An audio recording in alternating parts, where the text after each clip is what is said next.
Kita lanjut bahas PTT Dunia Para Dewa episode 213. Oke lah, gak usah banyak mangming mong. Kita langsung masuk aja ke pembahasan.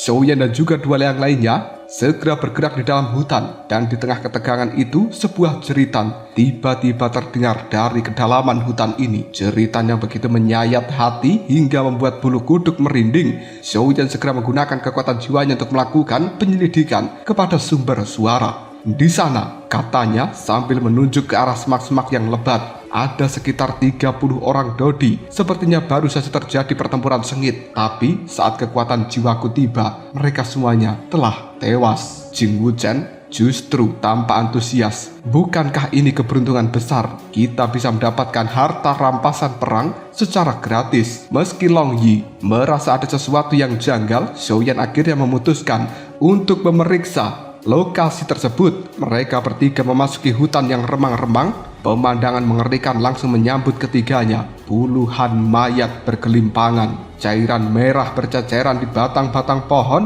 dan juga dedaunan. Bekas pertarungan yang cukup brutal terlihat jelas di mana-mana. Tak jauh dari sana, seekor binatang iblis juga telah terbaring, dan dipastikan binatang ini juga telah mati. Namun menurut perhatian dari Shouyan, sekarang telah tertuju pada dua orang pria berjubah abu-abu yang berada di bawah sebuah pohon. Keduanya tampak saling melakukan pertarungan sampai mati. Di bawah tubuh mereka ada sebuah inti binatang iblis bintang 6 dodi berwarna merah yang berkilauan. Mata Jing Wuchen langsung berbinar. Ini adalah jackpot. Inti binatang iblis bintang 6 dodi dan juga puluhan cincin penyimpanan. Ketika Jing Wuchen hendak berlari mengambil benda-benda itu, Shouyan langsung menghentikannya. Tunggu dulu. Entah kenapa, aku merasa ada yang salah. Jing Wuchen menganggap bahwa Shouyan terlalu berhati-hati. Menurutnya ini hanyalah hasil pertarungan memperebutkan harta yang berakhir dengan kehancuran bersama. Namun firasat Shouyan semakin kuat. Dia kemudian menciptakan bola api yang langsung menerangi seluruh area. Lalu pandangannya tertuju pada kedua pria berjubah abu-abu yang berada di bawah pohon itu.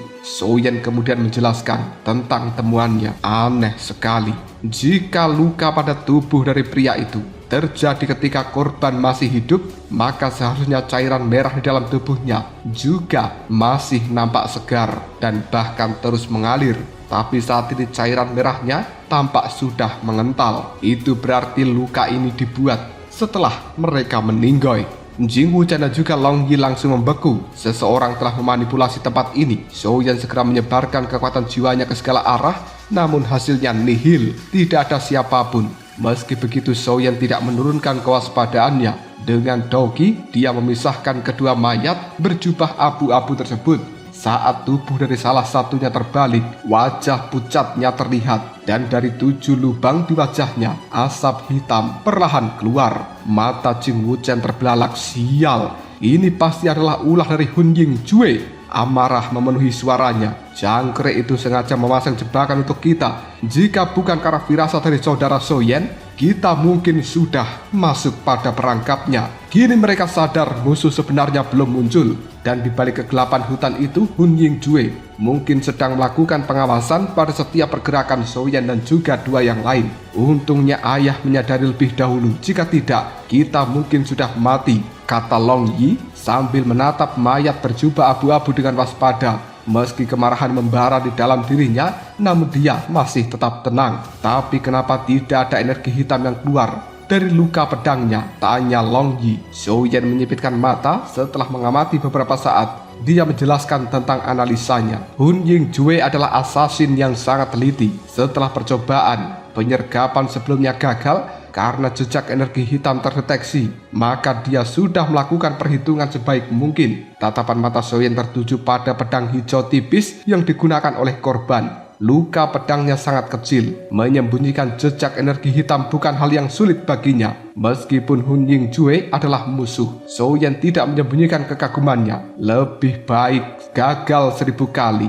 daripada melewatkan satu kesalahan. Dalam hal penyergapan, aku akui Hun Ying-jue benar-benar seorang jenius. Mendengarkan ucapan dari seorang Shouyan membuat Jing Wuchen dan juga Long Yi saling berpandangan. Masih belum memahami sepenuhnya Melihat kebingungan mereka, Souyan pun melanjutkan. Hun Ying-jue kemungkinan besar telah menemukan dua kelompok yang sedang bertarung di dalam tempat ini. Ketika pertempuran mencapai akhir dan hanya sedikit orang yang tersisa, dia akhirnya bergerak dengan sangat cepat, lalu mengalahkan mereka dan mengubah tempat ini menjadi sebuah jebakan. Ia menunjuk pada inti binatang iblis bintang 6 Dodi yang tergeletak di tanah. Dengan adanya mayat-mayat berserakan, pencahayaan yang redup dan juga harta sebagai umpan, kebanyakan orang akan langsung kehilangan kewaspadaan mereka. Mendengarkan penjelasan ini, Jing Wuchen merasakan hawa dingin menjalar di punggungnya. Jadi jeritan yang kita dengar sebelumnya itu adalah ulah dari Hun Ying-jue. Long Yi menggertakkan giginya, Souyan menganggukkan kepalanya pelan.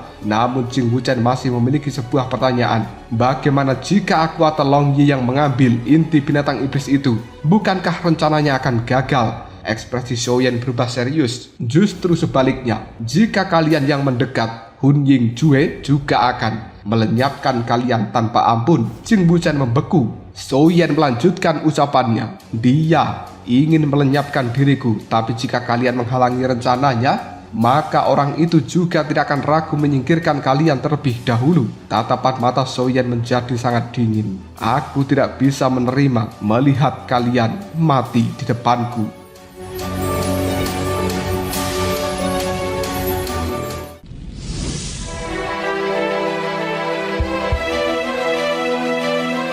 Ucapan Souyan membuat Jing Wuchen terdiam untuk pertama kalinya. Dia benar-benar menyadari betapa mengerikannya ancaman dari seorang Hun Ying-jue.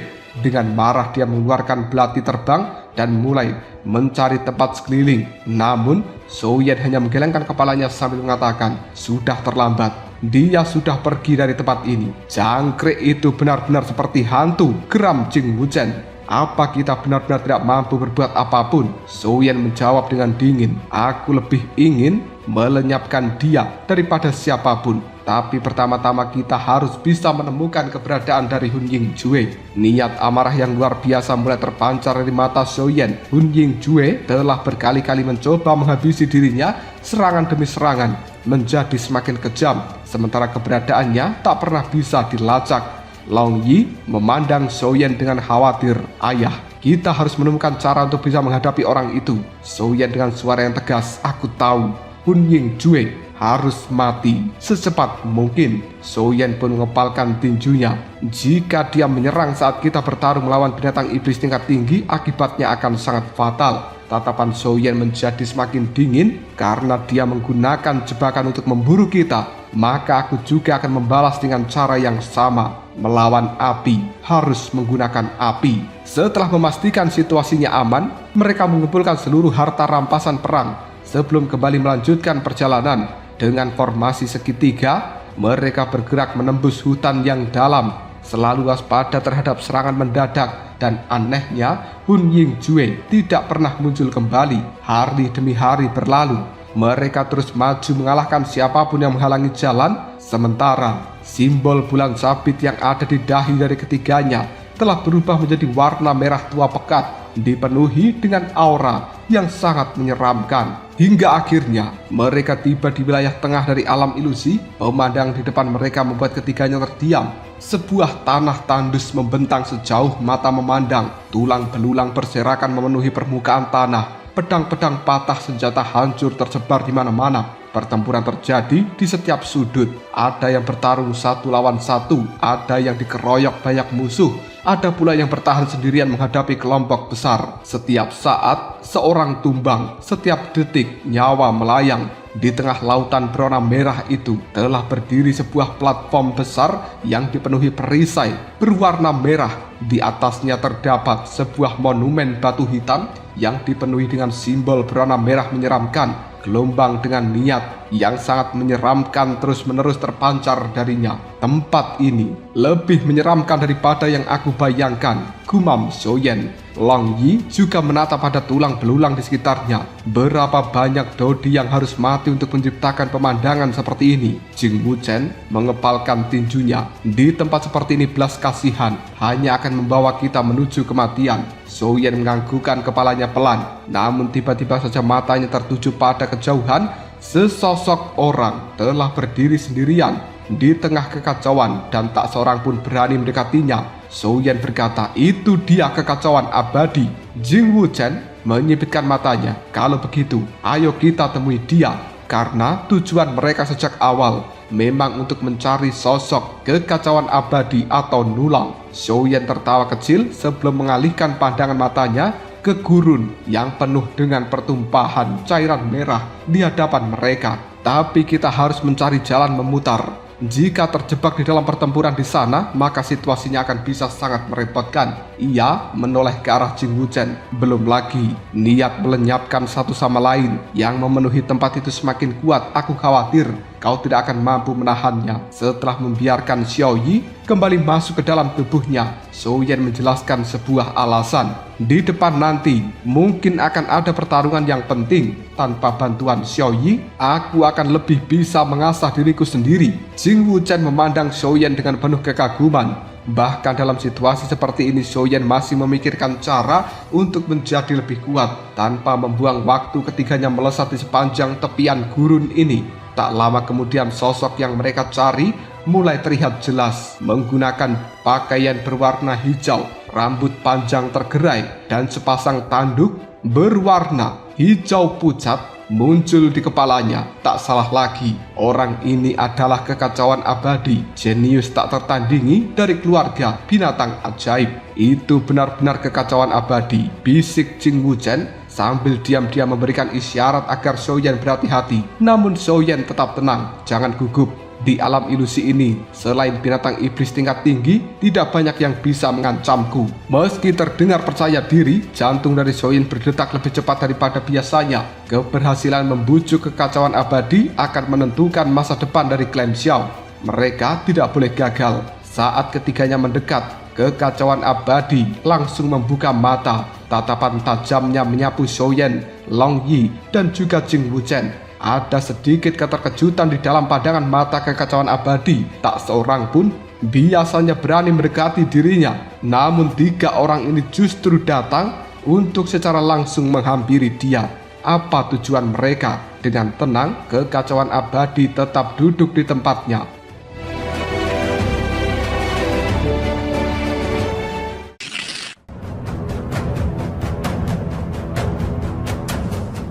Souyan berhenti beberapa meter di depannya. Kekacauan abadi. Dengan senyum sopan, Souyan menyapa terlebih dahulu. Melihat tidak adanya niat permusuhan, kekacauan abadi menganggukkan kepalanya. Namun kewaspadaannya tidak berkurang sedikit pun. Aku Souyan, dan aku datang untuk mengundang dirimu bergabung dengan tim kami. Kekacauan abadi langsung mengernyitkan dahinya. Kenapa? Untuk urusan apa? Souyan menjawabnya. Untuk berburu binatang iblis tingkat tinggi. Dengan kekuatan kita saat ini, semakin sulit untuk memasuki bagian terdalam dari alam ilusi. Dengan kita bekerja sama, maka akan saling menguntungkan dan juga menjadi lebih kuat. Kekacauan abadi mengamati Souyan dalam diam. Senyuman tipis akhirnya muncul di sudut mulutnya.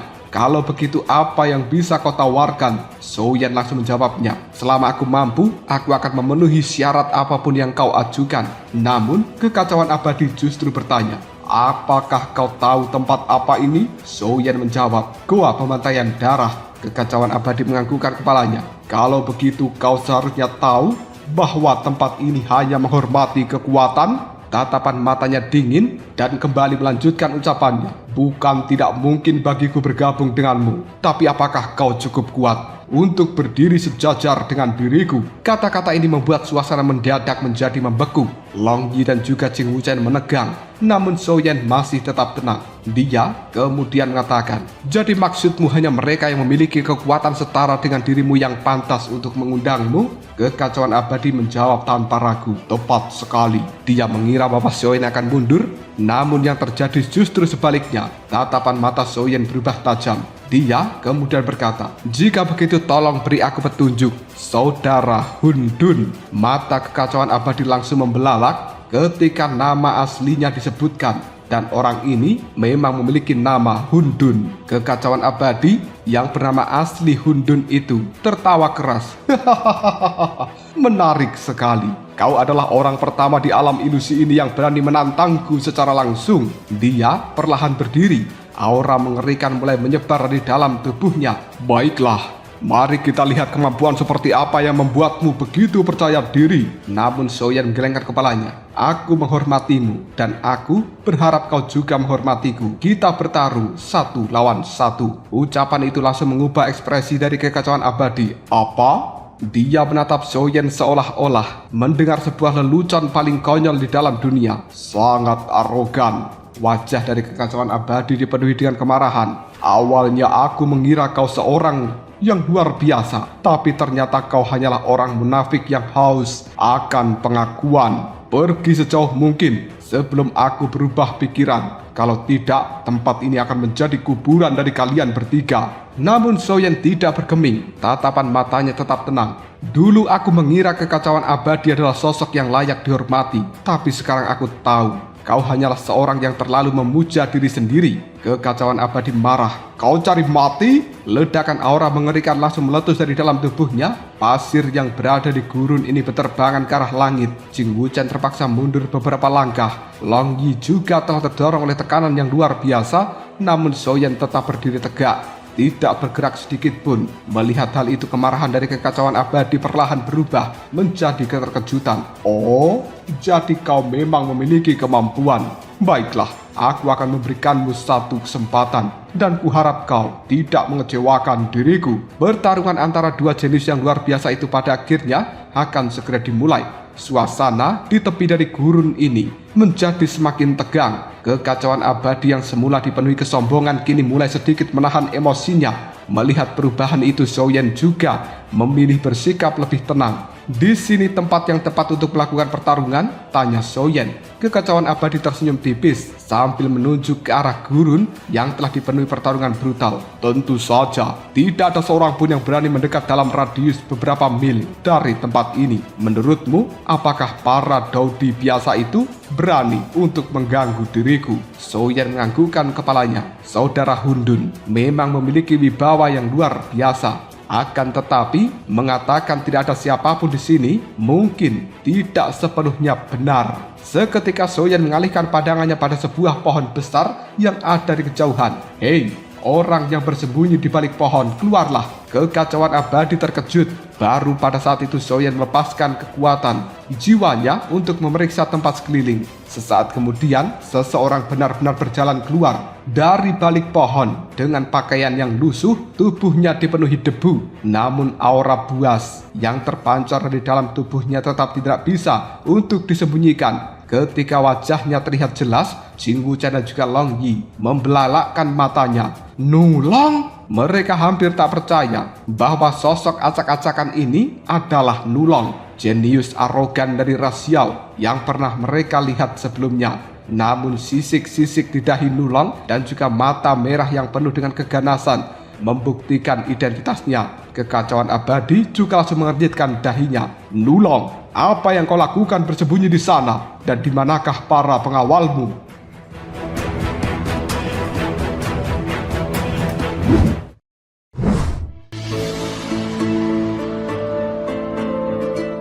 Nulong mengangkat bahunya. Aku hanya kebetulan lewat dan tertarik untuk mengintip kalian. Tatapan Nulong terjatuh pada Soyen. Nak, bagaimana kau bisa menemukan keberadaanku? Soyen menjawab singkat. Aku adalah seorang alkemis. Apakah kau lupa? Nulong dan juga kekacauan abadi langsung mengerti. Kemampuan persepsi dari seorang alkemis memang jauh lebih tajam jika dibandingkan dengan orang biasa. Tiba-tiba, semangat bertarung muncul di pandangan mata dari Nulong. Aku sudah lama ingin bertarung dengan kekacauan abadi, dan jarang sekali kita bertemu seperti ini. Kekacauan abadi tersenyum tipis. Aku juga sudah lama mendengar namamu, sayangnya. Aku sudah menerima tantangan dari bocah ini. Dia menunjuk Soyen. Nulong tertawa keras.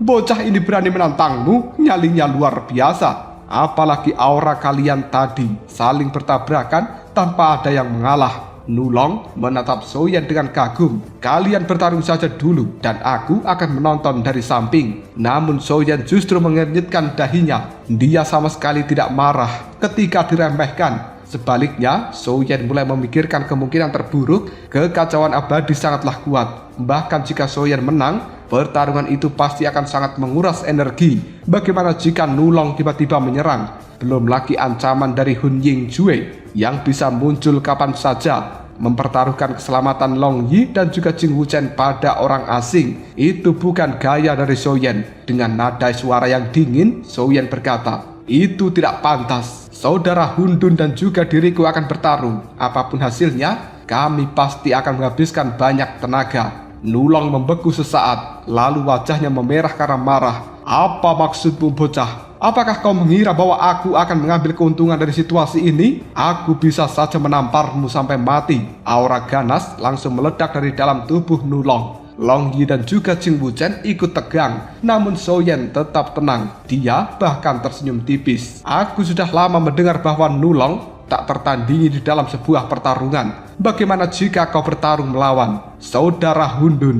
terlebih dahulu?" Mata Jing Wuchen langsung berbinar. Langkah mundur untuk maju, sebuah strategi yang sangat cerdas. Bahkan kekacauan abadi memandang Soyen dengan kekaguman. Bocah ini bukan hanya kuat, namun dia juga sangat cerdas. Nulong awalnya hendak menerima tantangan itu, namun ketika kata-kata persetujuan hampir keluar dari mulutnya, dia mendadak terdiam. Wajahnya dipenuhi keraguan. Kekacauan abadi langsung menangkap perubahan itu. "Bahkan kau sendiri ragu, artinya kekhawatiran Soyen memang masuk akal." Nulong semakin marah. "Kau juga meragukanku?" Kekacauan abadi menggelengkan kepalanya. "Ini bukan masalah percaya atau tidak percaya. Di dalam goa pembantaian darah, siapa yang berani mempercayai orang asing? Aku ingin pertarungan kita berlangsung dengan adil." Ucapan itu membuat Nulong frustasi. Sebagai seorang fanatik pertempuran, melewatkan duel antara dua jenius adalah siksaan baginya. Tatapan matanya penuh dengan amarah ketika memandang Soyen, namun Soyen hanya tersenyum dengan santai. Akhirnya, setelah bergulat dengan dirinya sendiri, Nulong pun menggelengkan kepalanya dan menyerah. "Katakan, apa yang harus kulakukan agar kalian percaya pada diriku?" Soyen menjawab dengan tenang. "Pertanyaan itu seharusnya kau tanyakan pada dirimu sendiri." Nulong terdiam lama, dia menghela nafas dengan berat. "Nak, tahukah kau berapa banyak orang yang bahkan tak berani bernafas keras di hadapan dariku, tapi kau sama sekali tidak takut?" Ekspresi wajahnya berubah rumit. Akhirnya dia berkata, "Baiklah, demi menghormati keberanianmu dan demi menghormati kekacauan abadi, aku akan bersumpah atas nama gadis suci dari Ras Yao." Semua orang terdiam, bahkan Soyen terkejut. Gadis suci Ras Yao, bukankah itu adalah King Lin, wanita yang dicintai Soyen? Kini memiliki reputasi yang benar-benar tinggi di dalam Ras Yao, hingga seorang jenius seperti Nulong berani menggunakan namanya sebagai jaminan. Kebanggaan itu telah muncul di dalam hati dari Soyen. Namun bersamaan dengan hal ini, muncul rasa tidak senang. Bagaimana jika Nulong melanggar sumpahnya? Bukankah nama King Lin juga akan tercemar sebagai gadis suci dari Ras Yao? Tatapan Soyen menjadi lebih dalam. Dia mulai menyadari satu hal. Pertarungan yang akan datang bukan hanya tentang kekuatan, tapi juga tentang kepercayaan. Di dalam alam ilusi, goa pembantaian darah ini, kepercayaan adalah sesuatu yang sangat sulit untuk didapatkan daripada sebuah kemenangan di dalam pertarungan.